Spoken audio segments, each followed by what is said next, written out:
Hello दोस्तों, भारत सरकार ने एक नई समस्या क्रिएट कर दी है। ये समस्या धीरे धीरे क्रिएट हुई है और समस्या है वो चीनी और भेली। जो शुगर के प्रोडक्ट है उनका दाम बढ़ेगा क्योंकि चीनी और भेली अब महंगा होंगे और इनकी महंगा होने का जो मुख्य कारण है कि हमारे देश का जो स्टॉक है चीनी और भेली का या फिर जो उनका रॉ मटेरियल जिनसे ये चीजें बनती हैं वो स्टॉक खत्म हो गया। और इसका जो मुख्य कारण है वो है इथेनॉल ब्लेंडिंग। और भी कारण है जैसे मौसम खराब होने से, आप देख सकते हैं कि मौसम खराब होने की वजह से उत्पादन में कमी या फिर किसान उतना इंटरेस्ट नहीं दिखा रहे थे गन्ना उत्पादन में, इस वजह से कमी।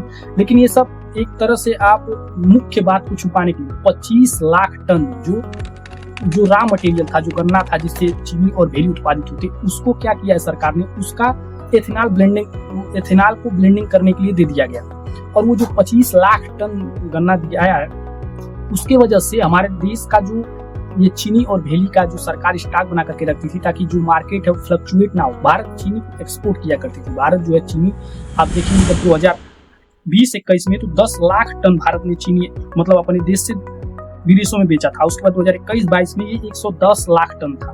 उसके बाद 2022-23 जो फाइनेंशियल ईयर है उसमें ये जो आंकड़ा था वो 24 लाख टन था और अब धीरे धीरे कम होता चला गया। 2023-24 जो फाइनेंशियल है उसमें ये घट करके 6 लाख टन हो गया। और आज स्थिति ये है हमारे देश की कि हमें चीनी एक्सपोर्ट करना पड़ रहा है। चीनी हम देश से दूसरे देशों से मंगाएंगे वो भी उन पे टैक्स ना लगे ताकि टैरिफ फ्री, ताकि जल्दी से हम जो है चीनी का भंडारण कर पाए। 10 लाख टन, मान लीजिए 25 लाख टन आप इथेनॉल ब्लेंडिंग में दीजिए, वहां भी घाटा ही हो रहा है क्योंकि अब आपका देश उस चीज को स्वीकार नहीं कर रहा है। आपको जो काम धीरे धीरे करना था उस पर उठिया गए, जल्दी में आप उस चीज को लागू करना चाह रहे हैं क्योंकि आपको ऐसा लगता है कि अब एकदम डीजल पेट्रोल मिलेगा ही। ये आपके द्वारा जो ये समस्या बनाई गई है उसमें ऐसा लगता है, लेकिन ऐसा है नहीं।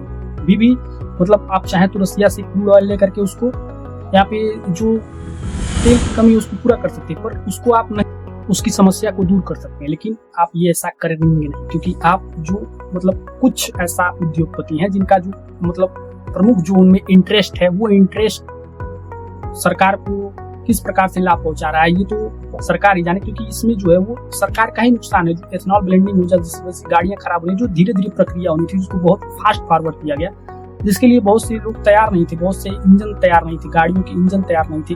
आप उसके जगह ऐसा कर सकते थे कि इलेक्ट्रिक वाहनों पे शिफ्ट हो सकते थे, जो कि एक बढ़िया ऑप्शन था। आप उसमें क्या करते, लोगों को सपोर्ट देते, लोगों को उसमें सब्सिडी देते, तो लोग इलेक्ट्रिक वाहने खरीदते जिससे कि आपका जो पेट्रोल और डीजल के ऊपर निर्भरता है वो धीरे धीरे कम हो जाता। पर आप ऐसा नहीं किए, आपने जो एक समस्या को खत्म करने के लिए दूसरी समस्या क्रिएट कर दिया। देखिए इससे सरकार किस प्रकार से डील करती है।